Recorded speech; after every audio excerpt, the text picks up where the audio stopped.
오늘 데살로니가 후서의 말씀인데 우리가 참 가진 것, 입을 것, 그리고 우리가 정말 누리고 있는 그런 모든 것 가운데서도 우리는 자꾸 다른 것에 비교하기도 하고 또 작은 것에 또 속상해하기도 하고, 그래서 불평하고 또 마음이 기뻐해야 됨에도 불구하고 기뻐하지 않는 우리들의 삶을 보면서 다시 한번 오늘 하반기 마침 예배를 드리면서 또 하나님께서 이 마지막 시대의 말세가 갈수록에 사랑이 식어진다고 성경은 얘기하고 있는데, 그럼 우리가 어떻게 감사하며 살아가야 할 것인가, 그래서 여러분과 함께 나누는 시간 되었으면 좋겠습니다. 잠시 기도 드리시겠습니다.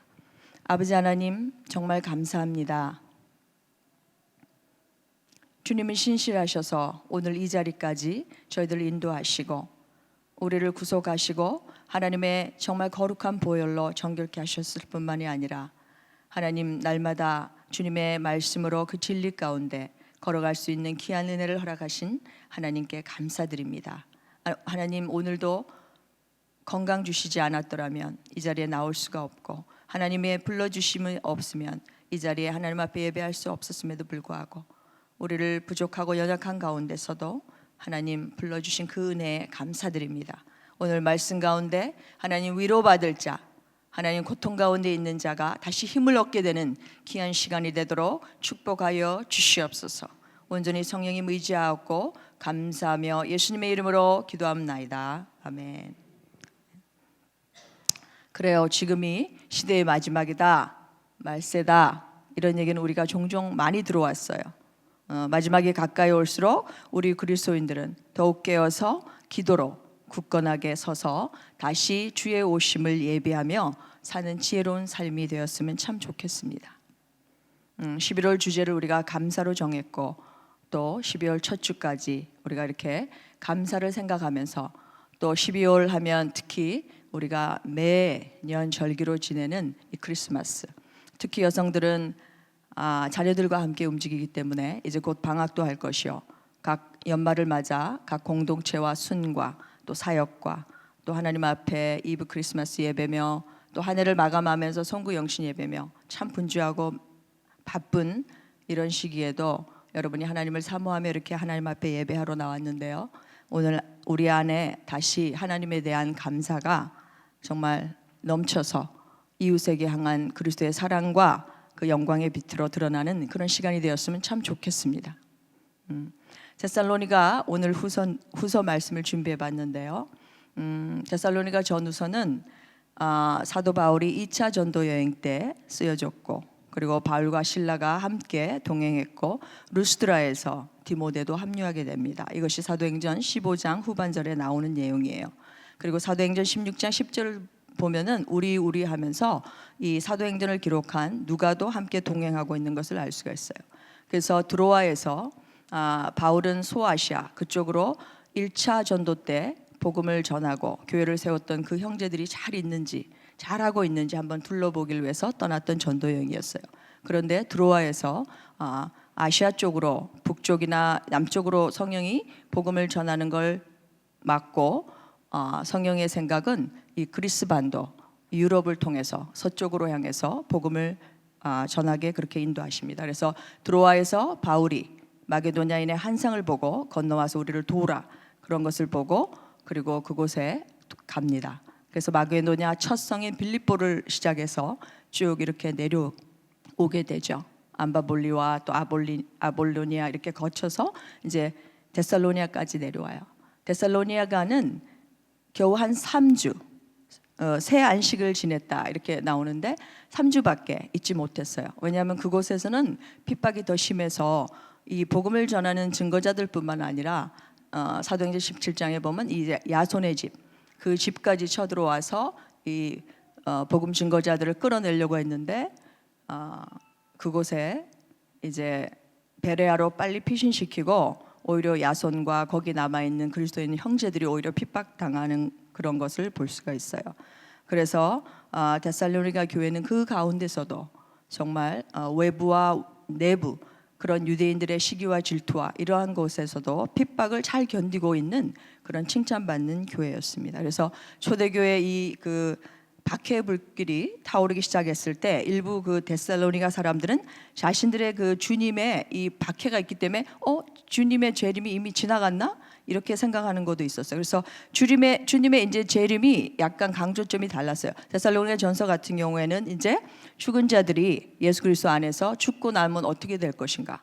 그러한 문제들도 있었고, 그리고 또 이제 데살로니가 후서 같은 경우에는 우리가 이렇게 핍박당하고 있는데 주님의 재림이 벌써 지나갔나? 이렇게 하면서 좀 두려워하고 불안해하고 그런 일들이 있었어요. 그래서 데살로니가 후서에 보면은 이제 2장에 우리 오늘 본문 그 위에 보면 아니다. 이미 지나간 게 아니고 주님의 재림이 할 그 시기에는 먼저 배교하는 일과 그리고 불법의 사람과 또 이러한 적그리스도 그러한 사탄의 그러한 여러 활동들이 있기 때문에 그것이 아직 아니다 하고 다시 그들에게 알려주고 있는 것이죠. 또 주님의 재림이 가까이 올수록에 어떤 사람들은 이제 일도 하지 않고 게으르고 또 거기에 있는 성도들을 또 힘들게 하고 이러한 일들이 있었어요. 그래서 사도 바울은 이러한 편지들을 써서 보내는 것이 전서와 후서가 됩니다. 그래서 데살로니가전서 3장 6절과 7절 보면요.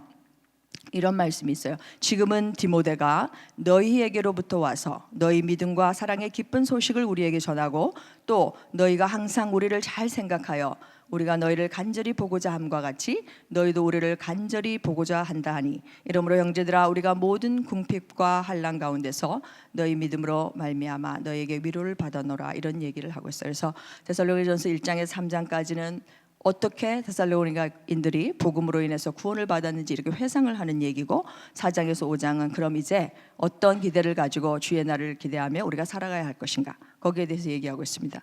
그리고 후서는 이제 4개월이나 6개월 후에 이제 쓰여지게 되는데 핍박 가운데 있는 성도들을 격려하고 또 주의 재림에 대한 바른 이해를 돕기 위해서 데살로니가 후서 두 번째 편지를 써서 보내는 것이 바로 데살로니가 전서와 후서라고 하는 것입니다.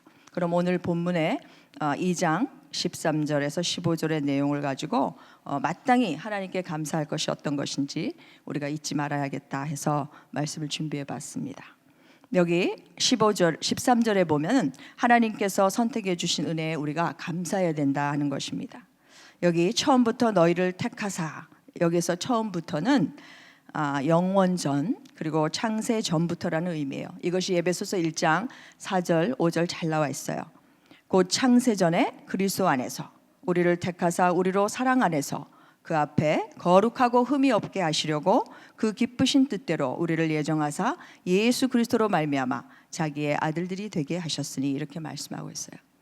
하나님께서는 저와 여러분을 정말 영원 전부터 창세 전부터 정말 우리를 선택하시고 그리고 우리를 부르셨습니다.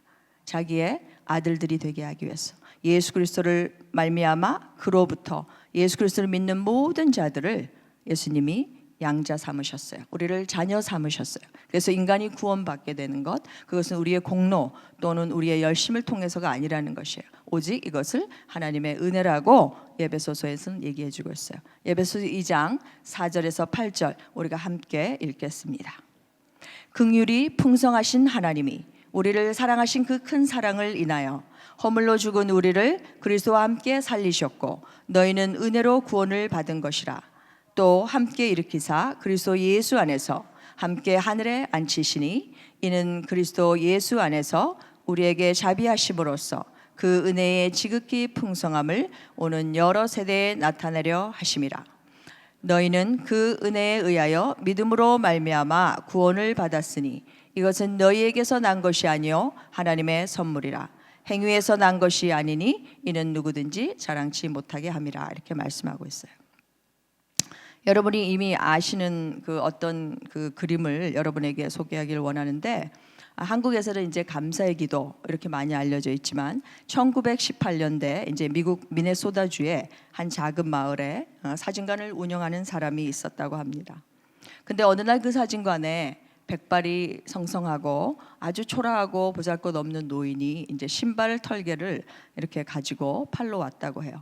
그 노인은 굉장히 이렇게 피곤하고 또 시장했던지라 그 사진관 안에 테이블에 놓여 있는 이제 빵과 수프가 있고 또 성경책 이런 것을 두고 거기에 감사 기도하는 그 모습을 이 사진사가 보기에 너무도 감명이 되어서 그 사진을 이제 흑백 사진으로 찍었어요. 그랬는데 그 딸이 이제 그 사진을 유화로 그림을 그려서 이제 나중에 그것을 The Grace 또 감사의 기도 이렇게 표명하는 이 그림으로 되는데, 이 그림을 사진 그 전시에 내보냈는데요. 그 사진이 그 미네소다 주에 이제 선정이 이렇게 되었다고 합니다. 그 당시가 이제 1918년이니까 세계 1차 대전이 막 끝날 무렵이잖아요. 그때에 많은 사람들이 고통받고 있고, 그래서 감사할 것이 아직도 많이 남아 있다는 것을 이 사진사가 그걸 보면서 내보냈는데, 많은 사람들이 이 사진을 보면서 참 하나님께 감사하는 것이 어떤 것인가 이런 것을 생각해 주게 하는 것 같아요. 저도 저 사진이 저희 이전 섬겼던 노스캐롤라이나에 우리 친교실에 보면 크게 저 그림이 있습니다. 저 그림을 볼 때마다 우리가 친교하고 떡을 나누고 그렇게 할 때마다 하나님께 얼마나 감사한지 몰라요. 그래서 제가 저 그림 너무 좋아요 이렇게 얘기를 했더니 사모님이 기억하고 어느 날 크리스마스 때 파킹장에서 저에게 조그만 뭘 주시는 거예요. 보니까 그게 액자라고 기억하고 그것을 이렇게 무료로 저걸 얻었다고 하네요. 조그만 그림을. 그래서 액자를 크게 하면, 프레임을 크게 하면 좀 사진이 좀 커 보이잖아요. 그래서 저도 식탁에 두면서 두고 작은 거에 정말 감사하자. 때로는 우리가 이거 왜 또 똑같은 음식을 매일 먹어야지 이렇게 생각할 때도 있고, 그런데 그게 아니라 우리가 작은 것을 볼 때 참으로 하나님께 감사하는 그런 삶이 되어야겠다 그런 생각을 해봤습니다. 지금 우리는 하나님께 마땅히 드려야 할 감사, 그것이 어떤 것이 있을까요? 남들보다 많이 가지면 우리가 감사할까요? 하나님께서 나를 택해 주시고 그리고 오늘 이 자리까지 인도해 주셨다는 것만 해도 우리는 얼마나 감사한지 모릅니다. 그럼에도 불구하고 우리가 시시때때로 다가오는 연약함 속에서 불평하고 비교하고 부족한 것에 대해서, 남이 가지지 않는 것에 대해서 우리가 내 자신을 학대하고 때로는 우리가 불평하고 원망하는 그러한 일들이 종종 있는 것 같아요. 그래서 우리는 정말 하나님께서 정말 그 창세 전부터 우리의 정체성이 누군가, 하나님이 그렇게 예수 그리스도 독생자를 통해서 그 피 흘림으로 인해서 나를 선택해 주신 그 은혜에 우리는 감사하며 항상 기뻐하고 쉬지 않고 기도하는 그러한 감사하는 삶이 되었으면 좋겠습니다. 두 번째, 우리가 마땅히 드려야 할 감사, 잊지 말아야 할 것은 13절의 내용처럼 성령으로 성결하고 또 거룩하게 하심에 감사해야 됩니다. 하나님의 구원은 하나님의 사람들을 이렇게 선택한 후에 하나님의 뜻에 합당하게 살도록 자녀로 살아가기 위해서 성령으로 거룩하게 하시는 것이에요. 그래서 우리가 거듭나고 중생하는 이러한 모든 역사는 하나님의 성령으로만 가능합니다. 예배소서 우리가 지난번에 했는데 예배소서에서도 마찬가지예요. 예수 그리스도를 죽은 자 가운데서 일으키시는 성령의 능력, 그 하나님 아버지의 능력, 그 능력이 우리 안에 들어오면 우리도 죽은 생명에서 새 생명으로 거듭난다라고 하는 것이에요. 죄와 허물로 죽었던 우리의 생명을 다시 살리시는 성령의 역사, 그것을 우리는 모든 아담으로부터, 사람이라면 모든 아담으로부터 우리가 죄를 전가받아서 우리는 전적으로 부패했다라고 하는 것이에요. 전적으로 무능력하다는 것이에요. 그렇기 때문에 새로 거듭나는 중생의 역사가 없으면, 예수님께서도 요한복음 3장을 통해 니고데모가 어떻게 사람이 거듭날 수 있냐고 이렇게 질문하는, 유대의 율법에 정통하고 매 절기를 지키고 하나님 앞에 11조를 이 콩 한 쪽이라도 드리는 이런 유대인들이랄지라도 이 거듭나는 남에 대한 것을 몰랐던 거예요. 그래서 예수님께서 그렇게 얘기하죠. 거듭나지 않으면 하나님 나라를 볼 수도 없고 하나님 나라에 들어갈 수도 없다라고 얘기하겠어요. 그래서 우리의 새롭게 거듭나는 이 중생의 역사는 전인적인 변화일 뿐만이 아니라 하나님의 주권적인 성령의 역사라고 하는 것입니다. 데살로니가전서 4장 7절에는 하나님이 우리를 부르심은 부정하게 하심이 아니요 거룩하게 하심이니, 그리고 데살로니가전서 5장 23절에도 하나님의 평강의 하나님이 친히 너희를 온전히 거룩하게 하시고 또 너희의 온 영과 혼과 몸이 우리 주 예수 그리스도께서 강림하실 때에 흠없게 보존되기를 원하노라, 이렇게 말씀하고 있어요. 우리가 주 예수 그리스도로부터 아무 공로 없이 우리를 자녀로 선택해 주실 뿐만 아니라 우리를 정결하게 하시고 그 예수 그리스도 보혈의 그 공로 때문에 우리를 거룩하고 정결하게 우리가 믿을 때 하나님께서 그렇게 중생의 변화를 일으켜 주시는 것, 그건 우리의 공로가 아니고 하나님의 은혜라고 하는 것입니다. 여기 산다는 것이 황홀하다라는 책을 쓴 다하라 요네코의 이야기가 있어요. 이미 들으신 분들도 있겠지만 그녀는 18살 때 어머니를 잃고 삶의 회의를 느낀 나머지 달리는 열차에 몸을 던져버려요. 그랬는데도 그녀는 살아남아서 그 결과로 양다리와 팔을 잃게 돼요. 오른손에 손가락 3개만 남습니다. 그런 자신의 모습을 보면서 그녀는 더 완벽한 자살을 준비하려고 수면제를 모아요. 그러던 어느 날 한 신학생의 그 병간호를 받고 복음을 받게 됩니다. 당신의 있는 모습 그대로를 하나님이 사랑하십니다. 당신이 예수 그리스도를 마음으로 영접하면 새 생명을 얻게 됩니다. 어느 날 그녀는 성경 구절 말씀을 보는데 이 고린도후서 5장 17절 말씀을 접하게 돼요. 그런즉 누구든지 그리스도 안에 있으면 새로운 피조물이라. 이전 것은 지나갔으니 보라 새 것이 되었도다. 그 말씀을 보는 순간에 자신의 오른판에, 그것도 한 개가 아니고 3개씩이나 붙어있는 그 손가락에 그녀는 감사하고 감격합니다. 그렇습니다. 우리가 가지고 있는 것, 없는 것에 집착하다 보면은 가지고 있는 것을 잃어버리고 감사할 줄 몰라요.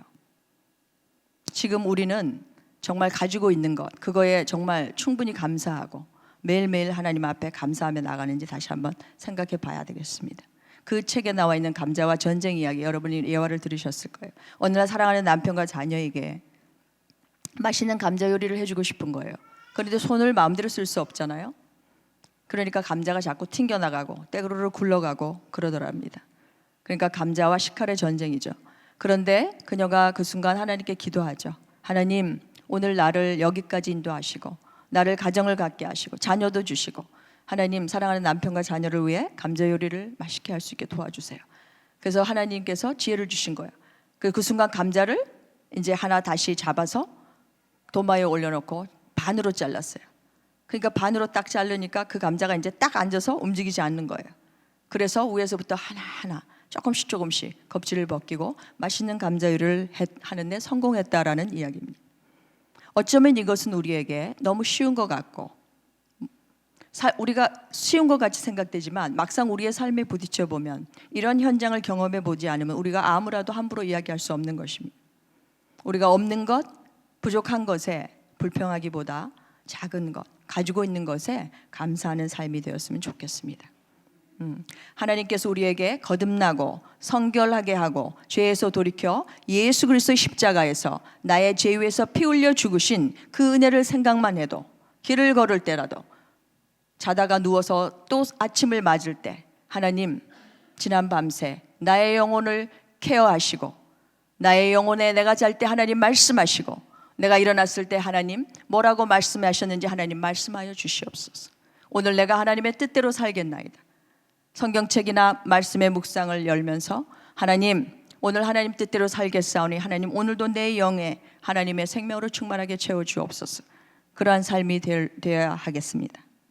어느 정도 우리가 신앙생활에 익숙해지면 나도 모르게 굳어져 있는 그런 습관들이 있고 나 자신을 보지 못하고 남을 평가하는 그런 우리가 잘못을 저지르는 경우가 있어요. 그래서 우리가 부족하고 불편하고 그렇게 어떻게 성취하려고 하는 어떤 모든 것들 다 하나님 앞에 내려놓고 지금 있는 것, 가진 것 하나님께 감사할 때, 하나님 작은 거에 감사할 때 하나님 많은 감사로 하나님이 더해 주실 줄 믿습니다.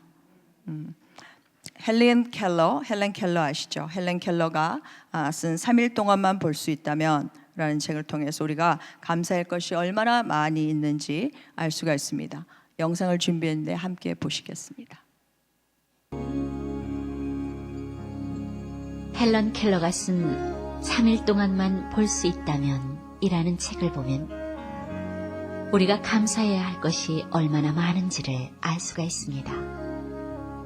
만약 내가 사흘간 볼 수 있다면 첫날에는 나를 가르쳐준 설리번 선생님을 찾아가 그분의 얼굴을 보겠습니다.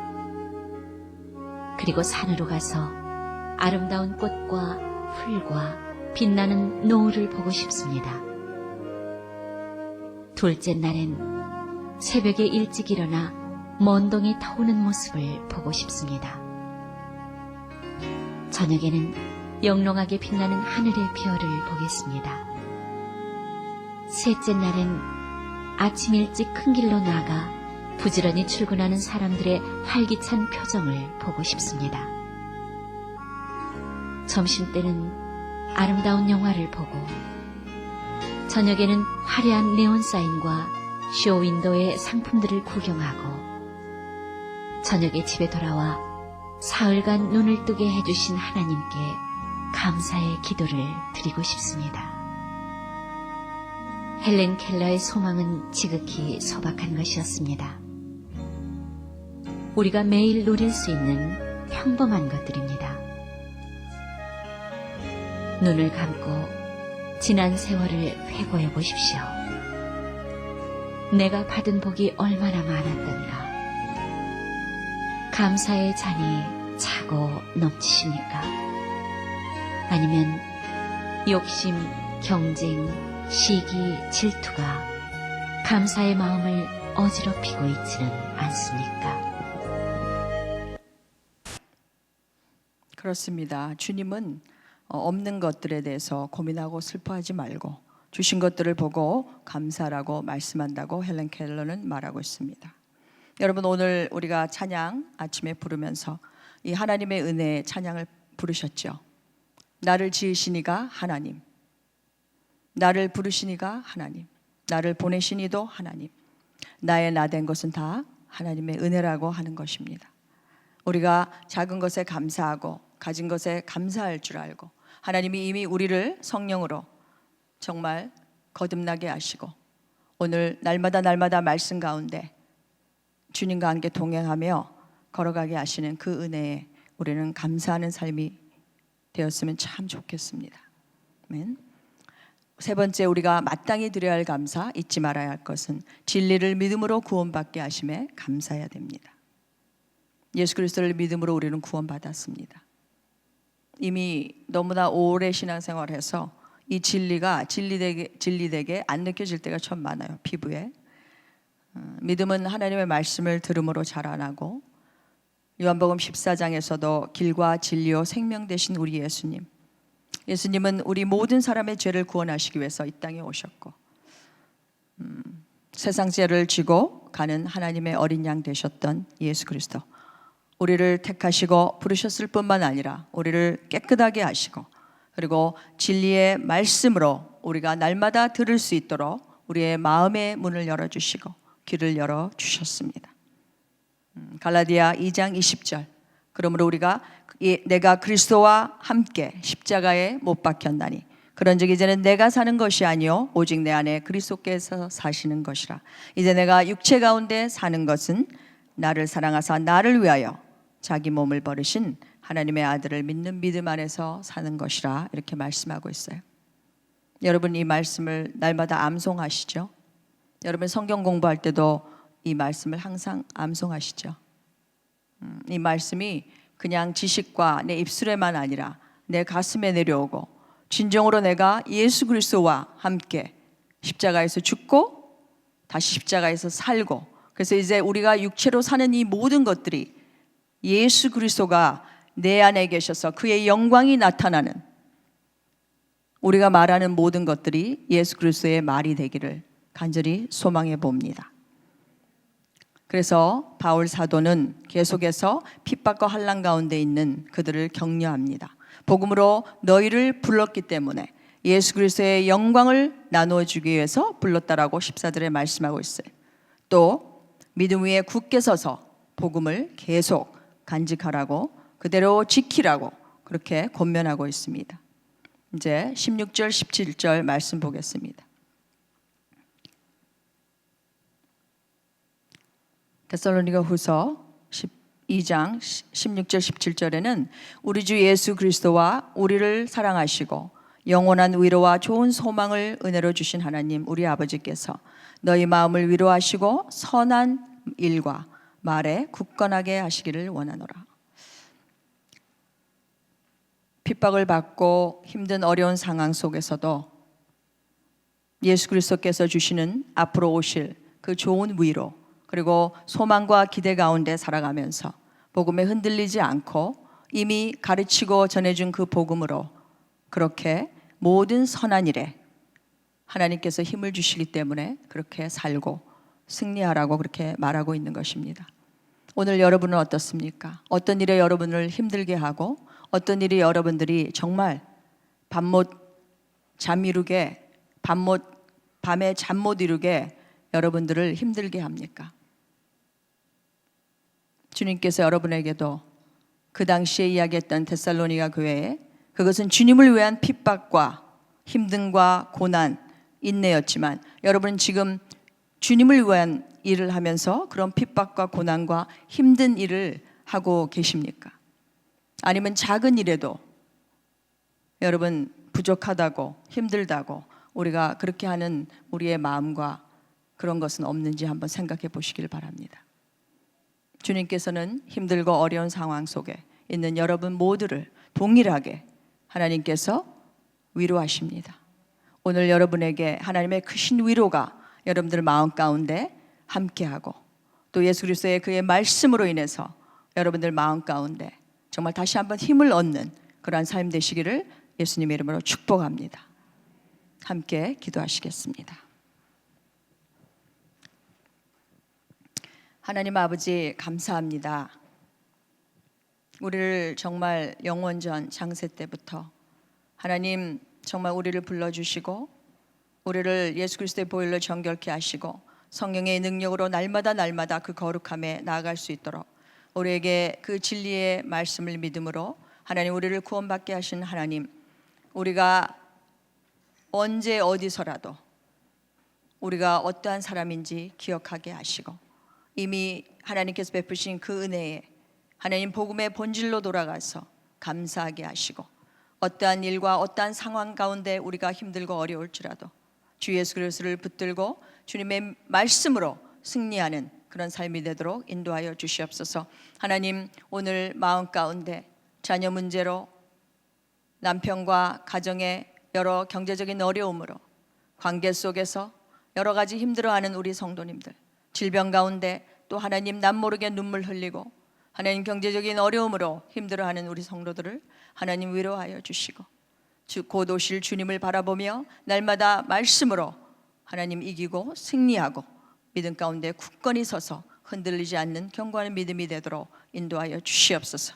이미 주님께서 주셨던 모든 것들을 하나님 감사하고 또 주님께 기대하고 소망하면서 간구할 때에 하나님 더 큰 축복으로 하나님 부어주실 주님을 기대하며 나아갑니다. 하나님 인도하여 주시옵소서. 축복하여 주시옵소서. 감사하며 예수님의 이름으로 기도합나이다. 아멘.